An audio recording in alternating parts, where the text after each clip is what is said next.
नमस्कार, अमन study point पर आप लोगों का हार्दिक स्वागत है। दोस्तों, UP triple SC lower PCS की प्रिपरेशन हमारे चैनल पर चल रही है लगातार। और पहले विषय के रूप में मैंने भारतीय संविधान को चुना है, तो उससे संबंधित छोटे छोटे वीडियो जो कि अति महत्वपूर्ण है परीक्षा में, जिनके आने की सबसे ज़्यादा संभावना है, वो आपको हमारे इस चैनल के द्वारा प्रदान किए जा रहे हैं। तो देखिए, इसकी पीडीएफ आपको मैंने जैसे पहले भी बताया था कि @अमन स्टडी पॉइंट, ये मेरा टेलीग्राम चैनल है, उस पर जाकर आप लोग ये सर्च करेंगे @अमन स्टडी पॉइंट लिखकर, तो आएगा, तो उस पर जुड़ जाइएगा, तो ये सारी पीडीएफ वहाँ उपलब्ध रहेंगी। तो उसी से संबंधित आज भारतीय संविधान से संबंधित जो 12 अनुसूचियां हैं उनके बारे में हम चर्चा करेंगे। और इसमें एक अनुसूची है 7वीं अनुसूची। 7वीं अनुसूची में 3 सूचियों का वर्णन है जो केंद्र राज्य संबंध से संबंधित है, जिसमें संघ सूची, राज्य सूची और समवर्ती सूची का वर्णन है। उससे संबंधित जो महत्वपूर्ण विषय है उस पर भी हम लोग चर्चा करने वाले हैं इस वीडियो में। तो शुरू से अंत तक पूरा देखिएगा और अच्छा लगे तो चैनल को शेयर, लाइक, सब्सक्राइब जरूर करिएगा। तो हम लोग शुरुआत कर रहे हैं। देखिए, हम लोग जानते हैं कि जब हमारा मूल संविधान निर्माण हुआ था, जब 26 नवंबर 1949 को, तो उस समय मूल संविधान में 8 अनुसूचियां थीं, लेकिन बाद में 4 अनुसूचियों को और जोड़ा गया। तो इस प्रकार कुल मिलाकर 12 अनुसूचियां वर्तमान में हैं। तो इन्हीं को हम लोग देखेंगे, परीक्षा में इससे प्रश्न हमेशा आते हैं।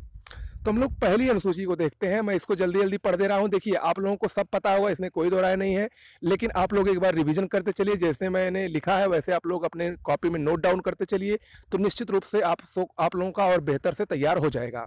ठीक है। पहली अनुसूची ये राज्य और संघ राज्य क्षेत्रों से संबंधित है। राज्य और संघ राज्य क्षेत्र का क्या अर्थ है? संघ राज्य क्षेत्र का अर्थ होता है केंद्र शासित प्रदेशों से संबंधित है। ठीक है। दूसरी अनुसूची जो है, ये मुख्य रूप से इसको एक शॉर्ट फॉर्म में कहें तो ये वेतन और भत्ते का वर्णन दूसरी अनुसूची में है। ठीक है। अब किसके किसके वेतन और भत्ते हैं इसमें? राष्ट्रपति, राज्यपाल, लोकसभा अध्यक्ष, उपाध्यक्ष, राज्यसभा सभापति और उपसभापति, विधानसभा के अध्यक्ष और उपाध्यक्ष, उच्चतम और उच्च न्यायालय के न्यायाधीश और कैग के वेतन एवं भत्ते। कैग मतलब नियंत्रक एवं महालेखा परीक्षक। ठीक है। तो इनके इसमें वेतन और भत्तों का वर्णन है। तो यहां पर आप लोग देख रहे होंगे, इसमें प्रधानमंत्री का कहीं जिक्र नहीं है। तो प्रश्न ऐसे ही इस समय पूछ रहा है, दे देगा 4 ऑप्शन कि दूसरी अनुसूची में किसके वेतन और भत्तों का वर्णन नहीं है। तो अगर आप लोग इसको विस्तार से नहीं पढ़ेंगे, अच्छे से नहीं पढ़ेंगे, तो इसका आंसर आप लोग नहीं दे पाएंगे। ठीक है। तीसरी अनुसूची जो है, ये शपथ, जो विभिन्न उम्मीदवारों द्वारा ली जाने वाली शपथ है, इससे संबंधित है। और इससे संबंधित एक महत्वपूर्ण जानकारी ये है कि इसमें राष्ट्रपति की शपथ का वर्णन नहीं है। ध्यान रखिएगा, तीसरी अनुसूची में जो शपथ का वर्णन है, इसमें राष्ट्रपति की शपथ का वर्णन नहीं है। ये प्रश्न 2017 प्रारंभिक परीक्षा पीसीएस में आ चुका है। ठीक है। चौथी अनुसूची को हम लोग देखते हैं। ये राज्यसभा में सीटों के आवंटन से संबंधित है। मोस्ट इंपॉर्टेंट है ये। राज्यों और केंद्र शासित प्रदेशों के लिए राज्यसभा में सीटों का आवंटन चौथी अनुसूची में वर्णित है। पांचवी अनुसूची को हम लोग देखते हैं। पांचवी अनुसूची अनुसूचित क्षेत्रों और अनुसूचित जनजातियों के प्रशासन और नियंत्रण के बारे में उपबंध प्रदान करती है। पांचवी अनुसूची। छठी अनुसूची देखिए, मोस्ट इंपॉर्टेंट है। असम, मेघालय, त्रिपुरा, मिजोरम राज्यों के जनजाति क्षेत्रों के प्रशासन के बारे में उपबंध। ये मोस्ट इंपॉर्टेंट है कि इसमें जो 4 राज्य दिए गए हैं, ये आप लोग जरूर याद रखिएगा। असम, मेघालय, त्रिपुरा, मिजोरम, इन राज्यों के जनजाति क्षेत्रों के प्रशासन के बारे में ये उपबंध प्रदान करती है। प्रश्न ऐसे आता है, चारों राज्यों का नाम दे देगा, इन चारों में से कोई एक नाम नहीं देगा, और आपको पूछेगा कि इन में से किस राज्य का वर्णन छठी अनुसूची में नहीं है। तो अगर आप लोगों को ये पता होगा तभी इसका सही जवाब दे पाएंगे। ठीक है। तो ये हो गई छठी अनुसूची। अब हम लोग बात करते हैं 7वीं अनुसूची के। देखिए, 7वीं अनुसूची मोस्ट इंपॉर्टेंट है। ये केंद्र और राज्य संबंधों, केंद्र और राज्य संबंध से संबंधित है। और इसमें केंद्र और राज्य के जो विषय हैं उनके वितरण से संबंधित सूची इसमें दी गई है। ये 3 भागों में विभाजित है: संघ सूची, राज्य सूची और समवर्ती सूची। इसको अभी हम आगे विस्तार से चर्चा करेंगे, क्योंकि ये बहुत ही महत्वपूर्ण है और इसमें जो विषय है उससे संबंधित प्रश्न अक्सर आते रहते हैं। ठीक है। 8वीं अनुसूची देख लेते हैं। ये भी मोस्ट इंपॉर्टेंट है। इसमें संविधान द्वारा मान्यता प्राप्त भाषाओं का वर्णन है, या एक प्रकार से कहें तो ये भाषा से संबंधित है। मूल रूप से जब संविधान बना तो कुल 14 भाषाएं इसमें शामिल थी, लेकिन वर्तमान में इसमें 22 भाषाओं का जिक्र है। तो 22, ये संख्या भी याद रखिएगा, 22 भाषाओं का जिक्र वर्तमान में है। अब देखिए, अब जो ये 9वीं, 10वीं और 11वीं, 12वीं अनुसूची है, ये मूल संविधान में नहीं थी, इनको बाद में जोड़ा गया।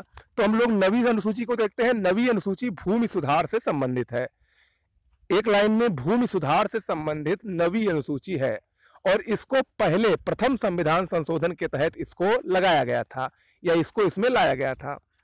10वीं अनुसूची ये दल बदल अधिनियम से संबंधित है। दल बदल अधिनियम यानी कोई अगर एक पार्टी का सदस्य दूसरे दल में जा रहा है, वो अपना दल बदल कर रहा है, तो उसके लिए क्या शर्तें होनी चाहिए, क्या नियम होने चाहिए, इन सबका वर्णन किसमें है, 10वीं अनुसूची में है। 11वीं अनुसूची ये पंचायतों की शक्तियां, प्राधिकार व जिम्मेदारी से संबंधित है। देखिए 11वीं और 12वीं अनुसूची पंचायती राज से संबंधित है, जिसमें जो 11वीं अनुसूची है इसमें पंचायत की शक्तियां, प्राधिकार व जिम्मेदारी दी गई है। इनसे संबंधित कुल 29 विषयों का इसमें वर्णन है। 12वीं अनुसूची ये नगर पालिकाओं की शक्तियां, प्राधिकार व जिम्मेदारी से संबंधित है और इसमें कुल 18 विषयों का वर्णन है। तो 11वीं और 12वीं अनुसूची ये पंचायती राज से संबंधित है, मोस्ट इंपॉर्टेंट है। 11वीं अनुसूची 73वें संविधान संशोधन और 12वीं अनुसूची 74वें संविधान संशोधन के द्वारा जोड़ी गई। ओके, चलिए अब हम लोग बात करते हैं 7वीं अनुसूची की। देखिए 7वीं अनुसूची में जैसा कि मैंने बताया, इसमें केंद्र और राज्य संबंधों का वर्णन है। केंद्र और राज्य के बीच जो संबंध हैं उनका वर्णन है और इसमें 3 प्रकार की सूचियां हैं। संघ सूची, संघ सूची यानी जिस पर सिर्फ नियम बनाने का अधिकार संघ को है। इसके अलावा राज्य सूची, जिस पर अधिकार बनाने का, जिस पर अधिकार सिर्फ राज्य का होता है। और इसके अलावा जो तीसरी सूची है वो होती है समवर्ती सूची। इस पर जो नियम बनाने का अधिकार होता है वो दोनों को होता है, यानी केंद्र और राज्य दोनों को होता है। ठीक है, तो हम लोग एक एक करके देखते हैं कि इसमें कौन कौन से विषय शामिल है जो कि परीक्षा की दृष्टि से महत्वपूर्ण है। तो सबसे पहले हम लोग संघ सूची को देखते हैं।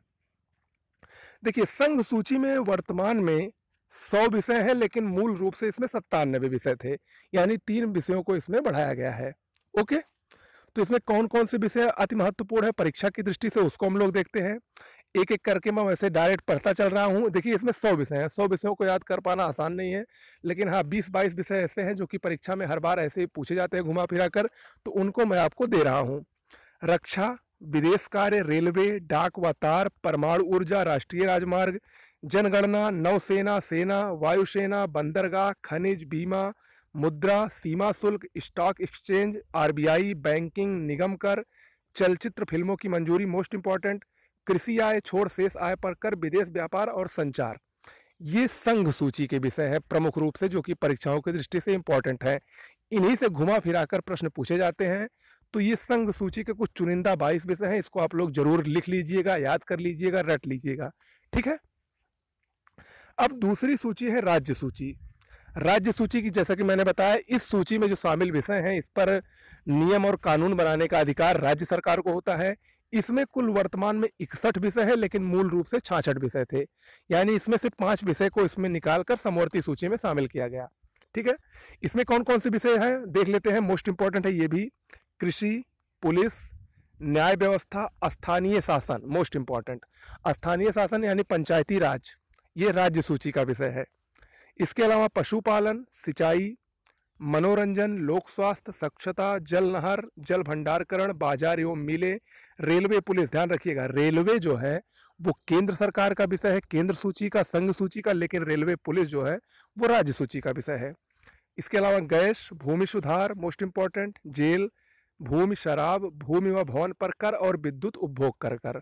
ये कुछ राज्य सूची के अति महत्वपूर्ण विषय हैं जो कि परीक्षा की दृष्टि से मोस्ट इंपॉर्टेंट है। इसके अलावा जो तीसरी सूची है ये है समवर्ती सूची, ये भी मोस्ट इंपॉर्टेंट है। समवर्ती सूची ऐसी सूची होती है जिस पर नियम और कानून बनाने का अधिकार संघ और राज्य दोनों को बराबर रूप से होता है। तो इसमें कौन कौन से विषय हैं देखिए, इसमें वर्तमान में कुल 52 विषय थे, लेकिन मूल रूप से 47 ही विषय थे, यानी 5 विषय इसमें जोड़े गए हैं। तो इसमें कौन कौन से विषय हैं, दंड विधि और दंड प्रक्रिया, जनसंख्या नियंत्रण व परिवार नियोजन, आर्थिक नियोजन, कारखाना, वन, शिक्षा और वन्य जीव व जंतु व पक्षियों का संरक्षण। ये देखिए वन, शिक्षा और वन्य जीव जंतुओं का संरक्षण, ये तीनों मोस्ट इंपॉर्टेंट हैं। ठीक है, ये पहले राज्य सूची में थे, लेकिन इनको 42वें संविधान संशोधन 1976 द्वारा राज्य सूची से समवर्ती सूची में शामिल किया गया। और यही प्रश्न बार बार पूछा जाता है कि शिक्षा किस सूची में शामिल विषय है। तो बहुत से लोग जो अपडेट नहीं रहते हैं, वो राज्य सूची को ही लगा देते हैं। लेकिन नहीं, शिक्षा को अब समवर्ती सूची में डाल दिया गया है, यानी शिक्षा पर राज्य और संघ दोनों कानून बना सकते हैं। इसके अलावा मजदूर संघ, विवाह तलाक, बिजली, श्रम कल्याण, दवा अखबार, सिविल प्रक्रिया संहिता, ये सब किसके विषय हैं? ये भी समवर्ती सूची के प्रमुख विषय हैं। ठीक है, तो इसमें वन शिक्षा और वन्य जीव जंतु मोस्ट इंपॉर्टेंट है, इसको आप लोग ध्यान में रखिएगा।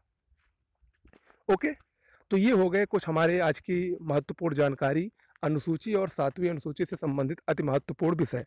ठीक है, उम्मीद है कि आप लोगों को पसंद आया होगा। छोटा वीडियो है, अच्छा वीडियो है, ज्ञानवर्धक वीडियो है, इंपॉर्टेंट वीडियो है परीक्षा की दृष्टि से, तो आप लोग इसको इग्नोर बिल्कुल मत करिएगा, पूरा देखिएगा। और अच्छा लगा हो तो चैनल को शेयर, लाइक, सब्सक्राइब करना मत भूलिएगा। मिलते हैं अगले वीडियो में, तब तक के लिए नमस्कार।